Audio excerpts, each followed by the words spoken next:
Muito boa tarde a todos. Sejam bem-vindos a mais uma sessão do de Altos Estudos da Academia das Ciências de Lisboa. Para muitos de nós, reunirmos-nos aqui às quartas-feiras, neste final de tarde, que agora já é dia, é já um hábito salutar, é assim uma espécie de uma rotina de proveito intelectual. Para quê? Para, como é o título destes ciclos de informação, para saber mais, isto é, acrescentar àquilo que sabemos, que muitas vezes é pouco, outras vezes é nada, outras vezes é alguma coisa, e também para conhecer melhor, para aperfeiçoar esse conhecimento quando já possuímos alguma informação.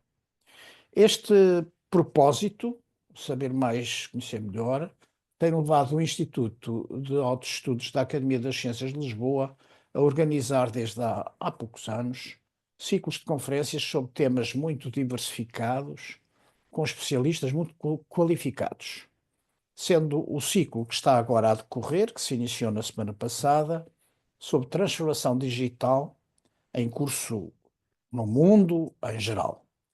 Deveria ser a nossa presidente, a senhora professora Maria Salomé Pais, a abrir esta sessão, o que lamentavelmente não pode acontecer, para pena de todos, por afazeres profissionais da professora.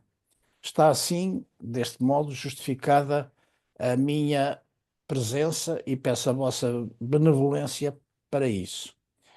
Sabemos que há mudanças muito radicais que estão a acontecer todos os dias em todos os domínios da sociedade. As tecnologias que suportam o que designamos por digital estão a mudar os paradigmas de acesso à informação e, através dela, a informação, à construção do conhecimento.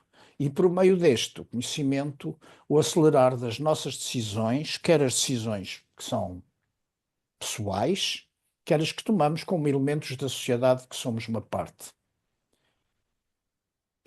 Está a ser uma transformação muito radical a que nos vamos adaptando de modo desigual, porque por isso, estamos preparados de modos também muito distintos. É comum falar-se de revolução quando nos referimos à transformação digital. E o grande confronto é com o modo de vida em que todos nós crescemos e que melhor conhecemos, a chamada sociedade analógica. A construção do futuro segue assim muito veloz, por caminhos sustentados em tecnologias apropriadas e que desafiam e criam problemas societais, sobretudo pela assimetria na preparação dos cidadãos para se adaptarem a elas. A digitalização afeta a produção, a distribuição e o consumo da informação e do conhecimento, criando uma nova cultura, mas já não dá mais para olhar para trás. Educação, saúde, ciência, atividades empresariais estão em processos de transformação digital. E que dizer da justiça, da defesa, das comunicações, de todos os fatores daquilo que chamamos o empowerment pessoal. Temos hoje o gosto de ter connosco, nesta segunda sessão deste ciclo, o professor Pedro Fernandes, que vem refletindo há muito nestes problemas, sobretudo para tornar a prática da ciência mais acessível e aliviá-la de alguma opacidade, tornando-a mais transparente. Seja bem-vindo, professor Pedro Fernandes, e peço agora a gentileza à professora Helena Santos de fazer a introdução do nosso convidado de hoje, com referência à sua biografia. Muito obrigado, professora Helena Santos. Tem a palavra, se faz favor. Muito obrigada. Portanto, para mim é um gosto apresentar o professor Pedro Fernandes, atualmente académico emérito da Gulbenkian e consultor científico independente. E, além disso, meu amigo de há muitos anos. Formou-se em Engenharia Eletrotécnica e Telecomunicações no Instituto Superior Técnico No então Instituto Gulbenkian de Ciência fez inicialmente investigação nas áreas de biomecânica, biofísica e fisiologia, sendo um colaborador essencial na equipa do Dr. Gil Ferreira. Mas desde muito cedo apaixonou-se pela biologia computacional, quando a designação transformação digital estava longe de ser inventada, e empenhou-se em instalar recursos computacionais e manter bases de dados biológicos atualizadas, servindo centenas de utilizadores. Investiu muito tempo a alertar e convencer colegas cientistas para a necessidade premente de saberem utilizar ferramentas computacionais que, de facto, viriam a tornar-se essenciais para a qualidade e relevância da produção científica. Desenhou e organizou mais de 430 cursos práticos, de 3 a 5 dias, em que participaram mais de 6.500 estudantes e cientistas de diversas nacionalidades, recebendo formação num ambiente de ensino não formal, com foco em aprender fazendo, aprendizagem interativa, desenvolvimento de pensamento crítico, integridade científica e qualidade dos resultados. Portanto, ninguém melhor do que o Pedro Fernandes para partilhar connosco os seus conhecimentos sobre transformação digital em ciência. Tens a palavra, Pedro. Eu começo por agradecer o convite da Academia das Ciências para partilhar convosco algumas opiniões, que não são mais do que opiniões, e quero começar por dizer que a afirmação da Helena Santos que não há ninguém melhor é uma afirmação que eu contesto. Há, com certeza, gente muito melhor para isto. Mas eu acho que posso trazer a este fórum algumas opiniões que derivam diretamente da minha atividade de 50 anos no IGC, em que me tornei ator e espectador do fenómeno que vamos tratar, e isso não me dá nenhuma autoridade, mas dá-me a possibilidade de olhar introspectivamente para a minha atividade e daí retirar algo que eu penso que é útil repartir convosco. A transformação digital não é algo que nós devemos considerar como imposta em cima dos nossos ombros, é algo que devemos aprender a tirar o melhor partido.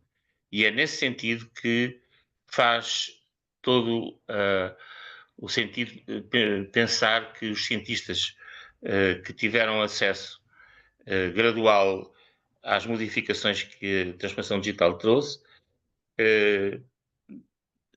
em diversas circunstâncias precisaram de apoio, e foi isso que eu consegui fazer, não como a minha atividade principal, mas como uma atividade acessória, mas muito regular. A transformação digital está em curso há mais de 4 décadas, nos mais diversos setores da atividade, e habitualmente, embora mal, é uma causa de divisão social e separa as pessoas que são aderentes a este movimento das que não são aderentes.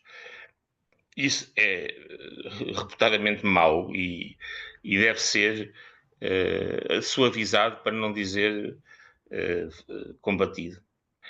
Portanto, nos piores casos, existe desadaptação, as pessoas sentem-se excluídas, até há o termo info-excluído, que vários dos meus amigos utilizam, e alguns desses meus amigos dizem que foi graças a terem interatuado comigo que não ficaram info-excluídos para o resto da vida.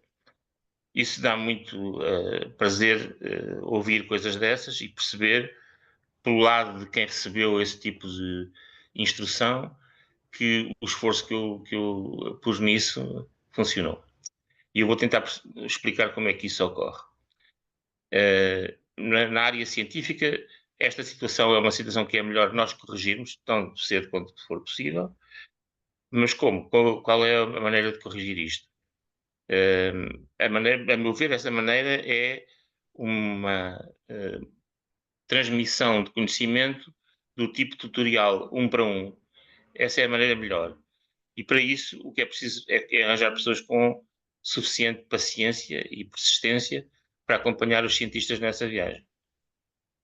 As novas gerações de cientistas, atualmente, e eu sublinho que durante 50 anos apanhei de tudo, mas as últimas gerações com quem eu interatuo já trazem bastante preparação do ensino secundário, até, porque têm tecnologias de informação, exercitaram algumas capacidades a nível de uso de ferramentas digitais, não têm uma perspectiva correta em relação ao uso na área científica, mas essa preparação é muito útil para, como primeiro degrau para subir uma escada. Essas pessoas precisam de menos suporte, é um suporte muito mais leve, mas é um suporte que vai ao encontro, essencialmente, de certas coisas que são mal intelectualizadas, mal adquiridas no ensino secundário. E esse tipo de confusões não tem que estar no caminho, e o que é correto é arranjar ajuda. Mas essa ajuda não está disponível uniformemente, é até difícil de arranjar. E, portanto, há que pensar em maneiras de resolver esse problema, considerando que na comunidade científica há pessoas de todas as idades e as pessoas tendem, as de maior idade, tendem a achar que a barreira chamada da fronteira digital ou digital divide é uma barreira bastante intransponível. E isso é tão profundamente errado que encerra um custo altíssimo, que é perdermos a expertise das pessoas mais velhas na comunidade científica por causa de um assunto que se resolve com alguma facilidade. Eu trabalhei em ciência nos últimos 50 anos e, portanto, estes 50 anos são exatamente os anos em que a transformação digital ocorreu, e até especificamente em ciência. E nessas circunstâncias eu tive a oportunidade de ser espectador do que estava a acontecer, mas também ator, no sentido que ajudei muitas pessoas. Eu escrevi aqui 100, e eu acho que está por baixo, mais de 100 estudantes e técnicos a transpor a fronteira digital, e fiz isso ajudando com a inserção de alguns conhecimentos, ajudando a combater a resistência, a relutância a aprender e a não deixar que as pessoas desistam, que é uma coisa muito comum de ver e que infelizmente faz cair os esforços todos, do próprio e de quem quer ajudar. A transformação digital é um fenómeno muito mais sociocultural do que a transformação tecnológica, que, a meu ver, anda atrás. Ou seja, não é a evolução tecnológica que é o papão desta história e que traz dificuldades que os cientistas têm dificuldade em transpor. Pelo contrário, a transformação digital anda não anda a reboque da tecnologia. A tecnologia traz vantagens e aporte à transformação digital nas ciências, e isso, o que é preciso fazer é saber aproveitar.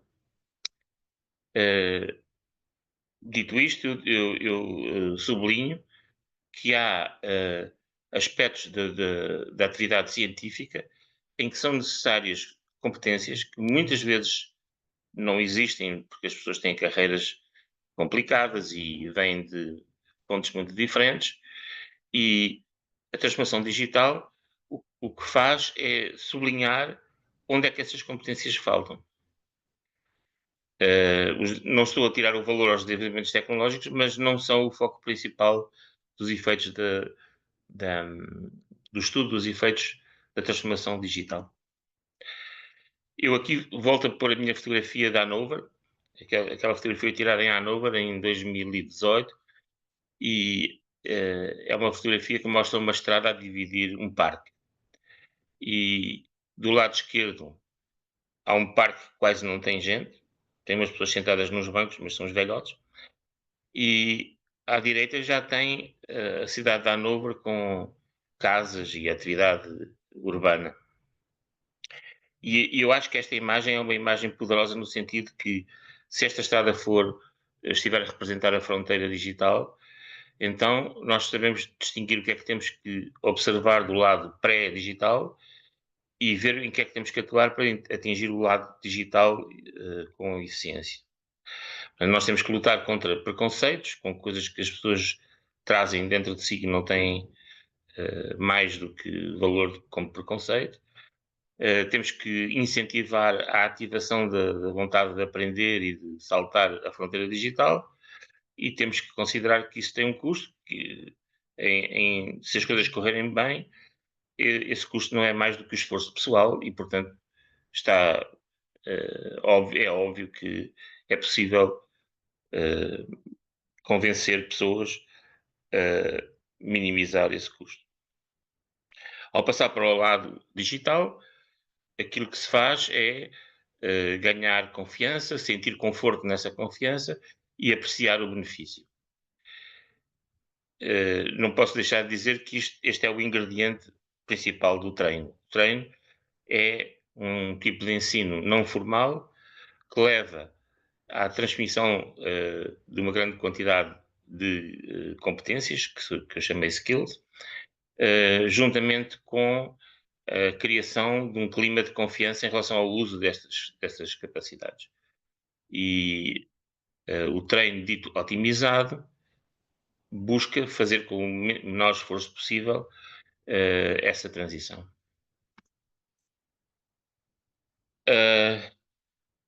Em termos de impacto, pode dizer-se que a manipulação de quantidades representadas numericamente foi um marco considerável da entrada da transição digital, da transformação digital.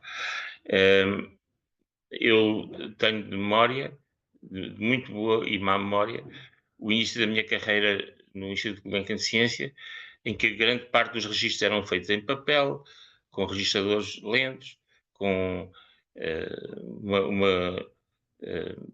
com falta de isenção de ruído e, portanto, aquilo que se obtinha como dados era vulgarmente não transponível para mundos em que se fizessem contas com as quantidades.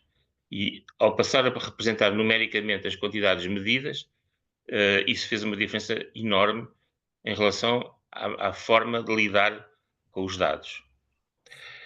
Há um visível benefício na qualidade das medidas. Eu aqui quero puxar dos meus galões de engenheiro e tenho que dizer que não é fácil, em absoluto, falar na qualidade das medidas. Quem não vem do mundo, por exemplo, do processamento de sinais e da engenharia, mas em geral, nesta minha atividade de tutorial em relação a médicos, em relação a cientistas das mais diversas qualidades, matemáticos, físicos, estatísticos, foi uma excelente oportunidade de sublinhar onde é que a qualidade está. E para uma pessoa que venha de engenharia não é muito difícil perceber que a qualidade está, mais uma vez, num rácio, que é o rácio entre o sinal e o ruído. Aquilo que é ruído e que é indesejável tem que ser muito baixo em relação ao sinal, e uma medida ótima é uma medida que maximiza esse rácio. Não é difícil de imaginar como, e com um papel e um lápis é muito fácil de explicar a uma pessoa que venha de outra área como é que deve ambicionar a ter mais qualidade. Dentro de limites, naturalmente, mas mais qualidade. Por outro lado, a transformação digital trouxe automação de instrumentos, muitos deles estão robotizados hoje em dia, aquilo que era mais chato e difícil, enfadonho, como pipetar, por exemplo, hoje em dia, em laboratórios modernos, é totalmente automatizado, nem se pensa de outra maneira, a não ser que tenha que pipetar para um tubo, ou para 5 ou 6, mas quando é para 200 ou 500 ou 1000, tem que ser mesmo com automação, e a transformação digital trouxe isso. Trouxe também o armazenamento direto em suporte digital. Portanto, contrariamente àquilo que estava a falar do registro em papel, etc., não é necessário ir buscar dados a outro suporte, eles aparecem diretamente no suporte digital, e isso permite várias coisas, o armazenamento, precisamente, mas também a sua transmissão, hoje em dia, em redes de dados.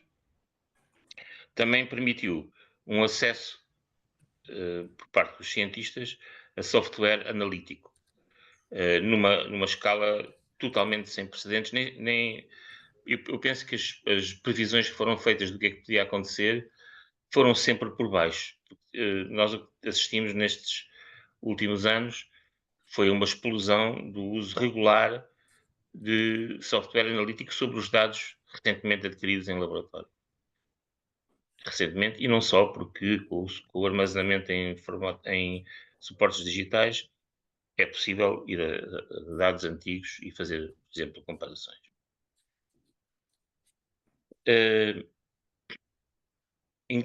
Os cientistas encontraram, assim, mais oportunidades para interactuar uns com os outros, mais comunicação entre eles, mais transmissão e partilha de dados entre cientistas.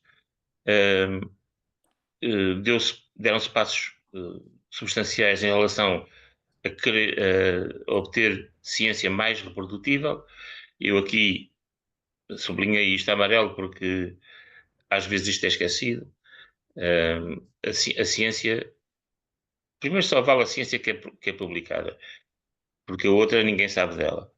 E a ciência que é publicada, em princípio, num paper, por exemplo, é publicada de uma maneira em que seja possível reproduzir os resultados, ou seja, em condições consideradas equivalentes, deve ser possível reproduzir uma experiência em Tóquio que eu fiz em Oeiras, só com o que vai reportado em papers. Ora, antes da transformação digital, transmitir resultados e protocolos, por exemplo, era muito mais complicado e a forma de interactuar entre os cientistas era por carta, com selos e tudo, e portanto não é nada comparável com o que é hoje. Com isto, aumentou muito o volume de dados que se processam. Eu tive a oportunidade de assistir desde os anos 90, no princípio dos anos 90, à bioinformática e ao acesso, por exemplo, a dados de biologia molecular e depois genómicos, por exemplo, e à explosão dos volumes de dados. Mas não só nesta área, por exemplo, também assisti à introdução de tecnologias digitais em microscópios, que em poucos anos passaram a fazer até filmes, ou seja, sequências de imagens espaçadas a miúdo no tempo e a conseguir seguir fenómenos a nível, por exemplo, celular com fluorescência. E isso é algo que também foi sem precedentes, porque aquilo que se fazia até essa altura era processar fotografias. A introdução de câmaras digitais em microscópios aumentou brutalmente o volume de dados que se conseguem adquirir, a ponto de não ser sequer possível armazenar tudo. E habitualmente uma pessoa que trabalha em microscopia óptica ou eletrónica até não ambiciona guardar tudo o que adquire, porque é absolutamente impossível, é impraticável. E portanto tem que criar mecanismos para só guardar aquilo que entende que encerra informação própria para ser analisada e reanalisada. Também foi possível, com a transformação digital, usar descrições muito mais rigorosas e comunicáveis nas publicações. E isso quer dizer tudo, desde dos protocolos experimentais aos protocolos analíticos e até aos métodos de descrever e interpretar os resultados. Os cientistas descobriram como potenciar as suas novas competências, adotaram melhores práticas, reconhecendo as que já usavam e ligando às novas práticas. Em certos casos, passaram a aproveitar melhor os recursos públicos de dados e de software desenvolvido em comunidade. Passaram a criar, peço desculpa por estar ali um erro ortográfico, criar e manter scripts e programas. Nos casos em que foi possível ir mais longe na formação de um cientista que fez o salto para a transformação digital, esses cientistas, em certos casos, começaram a perceber a vantagem de poder processar os seus dados através de scripts e programas escritos pelos próprios.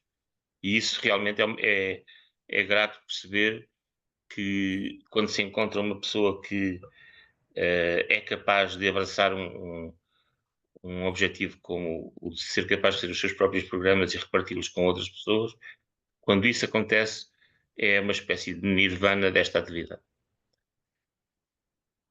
Eu queria destacar alguns impactos, não só nos cientistas, mas agora sobre a atividade científica em geral. Nos últimos 50 anos, a atividade mudou radicalmente e a tecnologia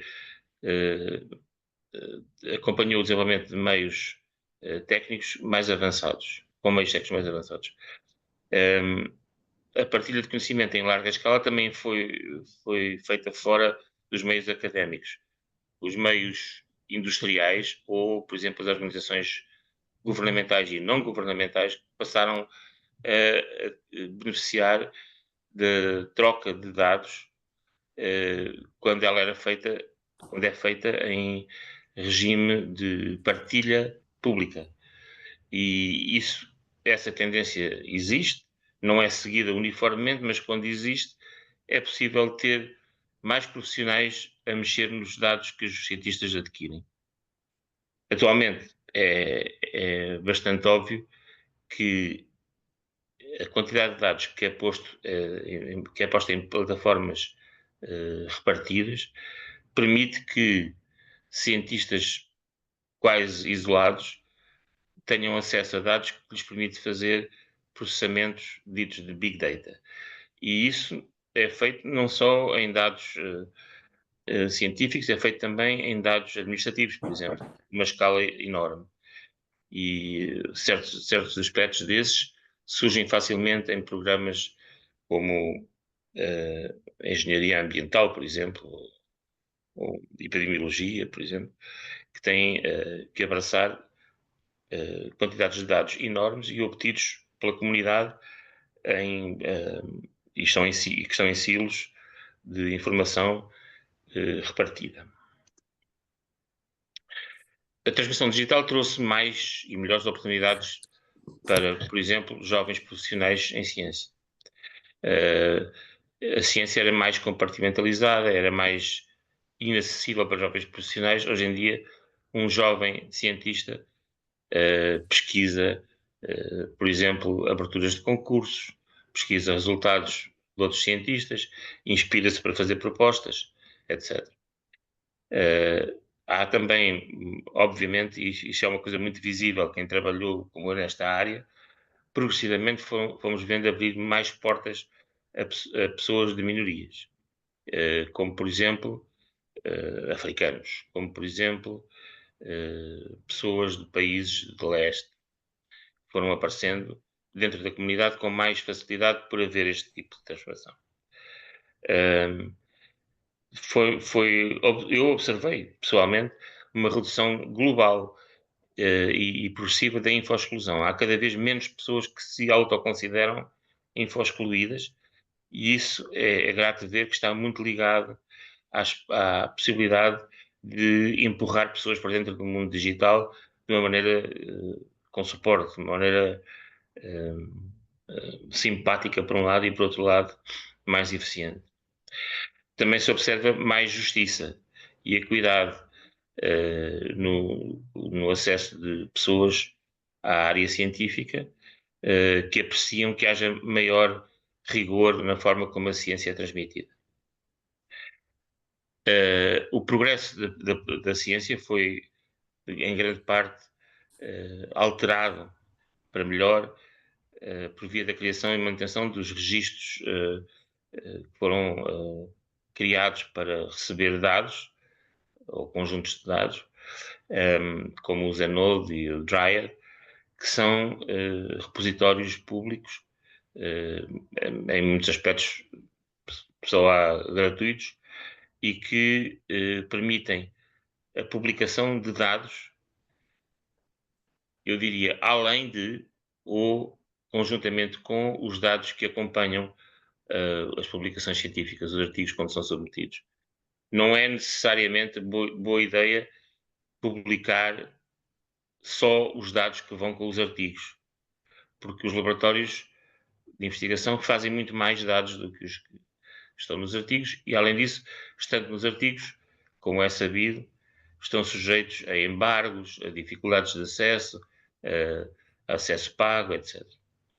E, portanto, a criação destes repositórios veio mudar a forma como se lida com a publicação de dados, e quando eu digo publicação estou a falar em torná-los disponíveis, localizáveis, acessíveis, independentemente de ser pago ou não, e repartir os dados com terceiros. A forma de agregar resultados e de confrontar publicamente os pontos de vista está a permitir mostrar melhor o que é que a ciência produz ao resto da sociedade. E isso não é nada menos do que relevantíssimo, porque hoje em dia, do meu ponto de vista, é bastante óbvio que a atribuição de fundos para a investigação científica, numa altura em que está a haver conflitos no mundo e há cortes orçamentais, é cada vez mais um aspecto crítico da atividade científica. Por outro lado, a transformação digital, em termos de progresso científico, trouxe, de uma maneira sem precedentes, mais e melhores métodos estatísticos, em particular os que estão adaptados ao Big Data. Trouxe também melhores bases de dados e melhor software usável com acesso público, ou seja, com acesso à fonte. Se chama open source. Os cientistas e as comunidades de cientistas ganharam com uma muito maior visibilidade individual e das suas equipas de investigação. A divulgação de resultados é muito mais intensa e faz parte da rotina de cientistas, o que antes não acontecia esporadicamente em conferências e outro tipo de encontros, workshops, por exemplo. Hoje em dia tudo isso está agilizado e o outro impacto que eu considero que é muito relevante é que passou a ser muito mais fácil recrutar jovens cientistas, atraí-los para a ciência por aquilo que a ciência dá de satisfação ao ser possível ir buscar a ciência feita por outros de uma maneira que não é penosa. Também sublinho as consequências que houve e está a haver no ensino das ciências. A ciência já não está tão compartimentalizada, está mais baseada em dados. De certa forma, é possível fazer incursões em ciência, independentemente da capacidade de aceder a espaços com capacidade experimental. Nomeadamente, é possível fazer ciência com dados consentidamente repartidos com outros que têm essas facilidades laboratoriais. Também sublinho a articulação, agora mais recente, de métodos de inteligência artificial. Eu devo dizer que a inteligência artificial agora é quase moda, mas há inteligência artificial há dezenas de anos. Chamava-se de outras maneiras, mas era a mesma coisa. O que há hoje é uma explosão que tem a ver com a forma como os métodos de inteligência artificial abordam grandes massas de dados e, por outro lado, com os níveis de analíticos que encerram. E nisso estão os agora famosos Large Language Models, mas que são uma extensão dos métodos que já existem há muitos anos, obviamente com adaptações que são importantes e difíceis de fazer. A qualidade da atividade científica ficou com a transformação digital muito mais frequente e intensa.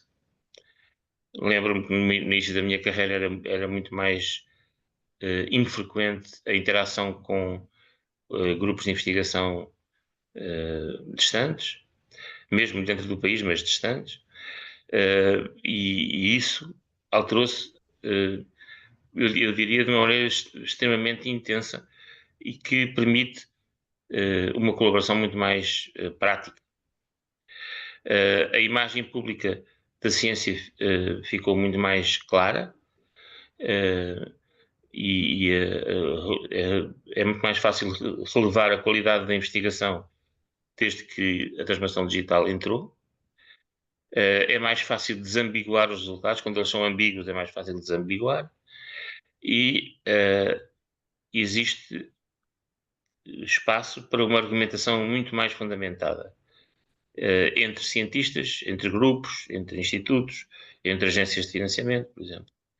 E isso levou a uma maior agilização na divulgação e preparação de documentos, relatórios em particular, mas também projetos e outros documentos que são essenciais na atividade científica. A ciência aberta, acessível e transparente ficou assim muito mais ao alcance dos cientistas e passou a ser possível fazer uma referência sistemática a dados públicos. Isso não era muito hábito antes de haver transformação digital. Havia sempre ressalvas e cuidados a ter, porque as pessoas não licenciavam os seus dados para uso público, o que passou a ser hoje em dia uma prática corrente. O trabalho colaborativo ficou muito mais articulado e afastado de poderes que só quem tivesse os olhos fechados é que não via e influenciavam o progresso científico negativamente, e que não há razão nenhuma para isso ser assim. Passou a haver muito maior controle na proteção de dados sensíveis e dados individuais, que foi possível separar e ter o cuidado de não infringir normas de privacidade, sejam elas normas obtidas por acordo internacional ou por leis e governos, e passou a haver muito maior segurança na preservação dos dados e resultados e do software que é desenvolvido para o efeito. E essa preservação é provável que as pessoas que não estão nesta área há muito tempo nem se apercebam que houve tempo em que perder dados era a regra. E isso, em muitos aspectos, não é grave, mas há outros em que é gravíssimo. E perderam-se dados preciosos, às vezes, de grupos inteiros de investigação que desaparecem pelas mais diversas razões institucionais e outras, e deles nada ficou. E isso é uma coisa que a transformação digital, hoje em dia, só se a pessoa estiver muito distraída, é que não se deixa enrolar. Há uma transformação significativa nas publicações, há uma muito maior simplificação na preparação de manuscritos. Há suporte de software para desenvolver manuscritos do mais diverso tipo, que vão desde uma nota técnica até um tratado, passando por teses, por exemplo. Não é preciso inventar nada, porque com grande probabilidade alguém já fez algum software que permite, em cima de plataformas de escrita, adaptar as ferramentas ao processamento desses textos. Também houve uma transformação na forma como se licencia e se dá direito de cópia às publicações. Aqui é de sublinhar, embora não esteja escrito aqui, mas o que eu quero dizer é que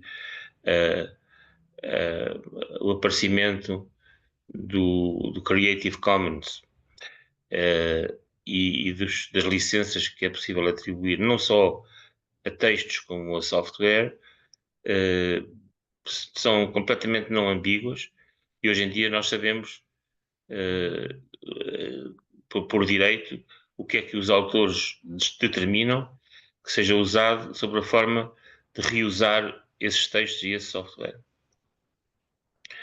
É também notório que existe uma muito mais fácil acesso a ferramentas de combate à fraude e à forma de utilizar trabalho de outros sem a sua licença para forjar informação científica. Aqui não se pode excluir que certa informação científica que não é da autoria do próprio cientista, mas é, por exemplo, vinda da inteligência artificial, não é atribuível àquele autor e, portanto, a forma de funcionar com isso, hoje em dia, exige que um cientista tenha cuidado de não ser apanhado a reproduzir coisas que não são dele.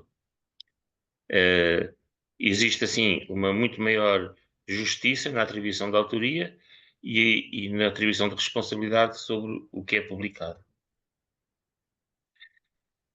E, como resumo, a transformação digital em ciência trouxe benefícios enormes e muito diferenciados à comunidade científica, abriu novos horizontes a jovens cientistas, melhorou a acessibilidade e a inclusividade e reforçou comunidades com sentido de pertença. Os cientistas, hoje em dia, têm, em relação à ciência, um sentimento de que a ciência lhes pertence que não era possível há 5 anos ou há 10. E muito menos antes. Quero agradecer neste espaço aos cientistas que me deram espaço e incentivo para exercer esta atividade mais ou menos lateral, porque aquilo que eu fazia primeiro era investigação científica em biofísica e fisiologia, e já nessa altura eu dava estes apoios a cientistas que apareciam nos laboratórios e precisavam de ajuda, visivelmente. Muitas vezes não era preciso muito mais do que sentar-me ao lado deles e ir insistindo para eles investirem esforço, não muito, mas existirem algum esforço para não desistir e aderir ao mundo digital. Tenho que agradecer às dezenas de vítimas do meu apoio tutorial, que como eu disse, foram mais do que 100, e que, apesar de tudo, sobreviveram sem sangue. Tenho que agradecer ao IGC, que hoje em dia já não existe como tal, mas que, enquanto existiu, foi apoiando silenciosamente esta atividade. Quando eu digo silenciosamente era porque não era formal, mas era só por isso. E tenho que agradecer à Academia de Ciências de Lisboa, que me convidou para falar neste espaço de discussão. E fico ao vosso dispor para as perguntas que quiserem fazer.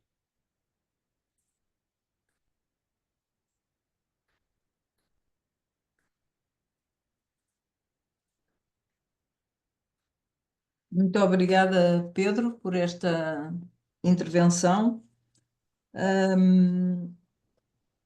Estamos agora na zona da discussão. Se houver alguém que quiser fazer alguma pergunta, basta mostrar a mão eletrónica ou digital, não sei se será digital, para fazer tal pergunta. Eu posso começar. Como já tenho uma certa idade, chamou-me a atenção a tua frase de que a idade não deve ser barreira para saltar a barreira digital ou a barreira da transformação digital. Em Portugal, nas instituições que conheces bem, existem programas para que tal seja possível? Ou são realmente só os jovens que, enfim, são treinados aqui ou no estrangeiro, possivelmente agora que o curso que lideravas terminou, talvez seja principalmente no estrangeiro, e que, portanto, digamos, os chefes da geração dos 50, 60, de facto já não conseguem verificar a qualidade daquilo que lhes é apresentado. Vês alguma maneira de colmatar essa falha? Que eu saiba, isso não existe regularmente. E não é algo que as próprias instituições incentivem, o que eu acho que é pena. Mas também tenho que dizer que o ensino que eu chamei tutorial, de 1 para 1, é de longe o mais útil para esse efeito.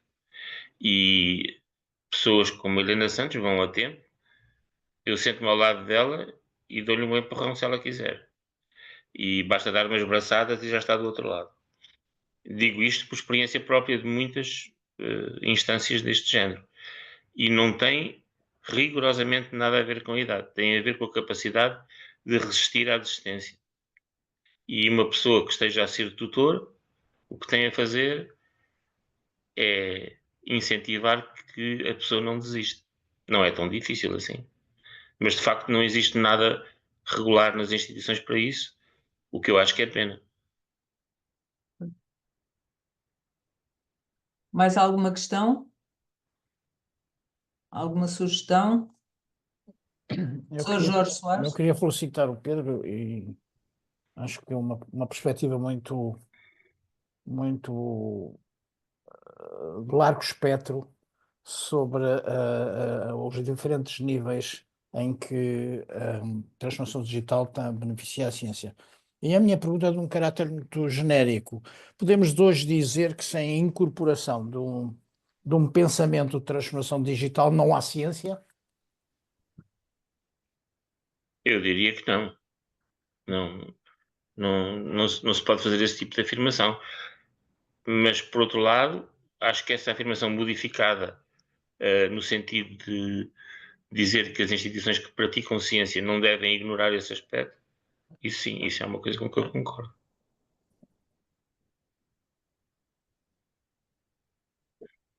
Também se podem fazer incursões a nível do ensino.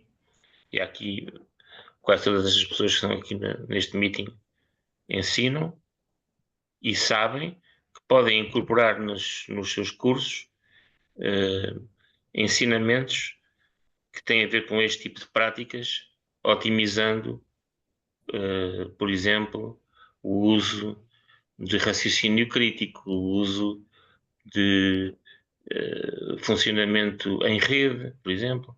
Essas coisas que são. Não acredito que haja instituições que abram uma cadeira disso, nem acho que fosse próprio, mas pouco a pouco no ensino isso pode ser inserido e não é muito custoso. E há muito material escrito. Eu próprio sou autor de 2 livros eletrónicos que têm algumas instruções para fazer isso de uma maneira ótima. Não é custoso criar, por exemplo, num semestre, uma aula em que, em discussão, essa atividade seja induzida.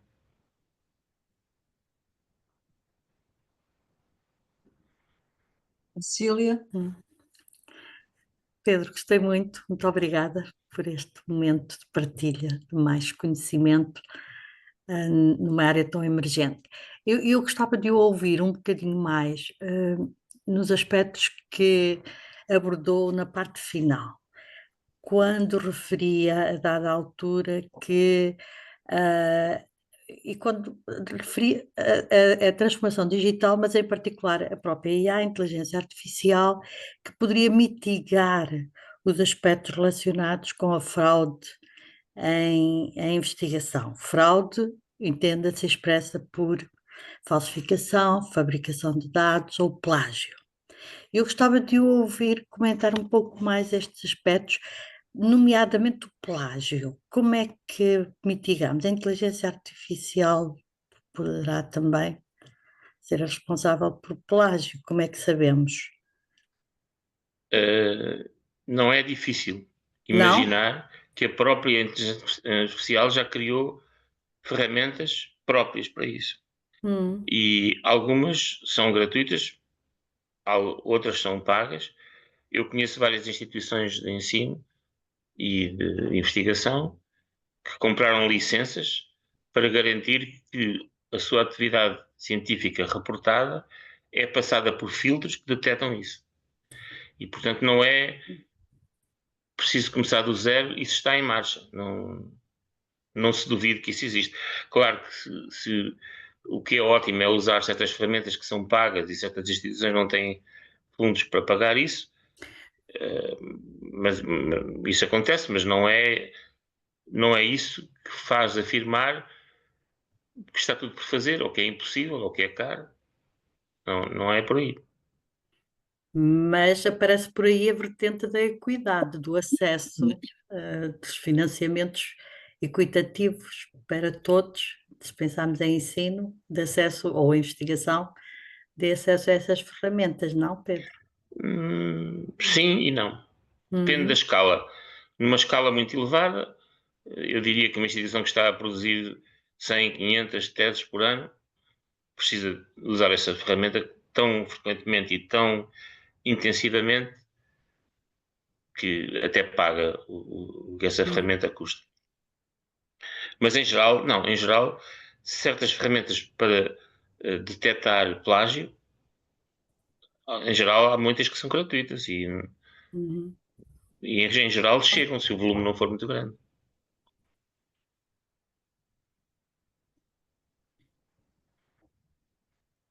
Mas não é só o plágio. Pois não, as outras duas vertentes, Pois, há a mais vertentes. fabricação e a falsificação. Há mais vertentes, como sabemos, da desonestidade a toda a escala. Claro, claro. E a desonestidade pode ser. Plágio é uma apropriação do valor intelectual de outras obras, de outros autores. Mas não há só isso. Há, por exemplo, hoje em dia, é vulgar ver pessoas a escrever propostas de programas de investigação, propostas para aceder a bolsas, que são literalmente escritas pelo chat GPT. Pois. E, como é óbvio, o ponto de partida marca imenso, mas também marca o âmbito da informação que os Large Language Models utilizam e que hoje em dia ainda não está num estado de perfeição suficiente para ser preto no branco, isto é repetido, isto não é. Isso envolve muito mais treino dos mecanismos de inteligência artificial, muito mais treino, muito mais exposição a textos já existentes. Eu acho que ainda se está no princípio do que se vai ver.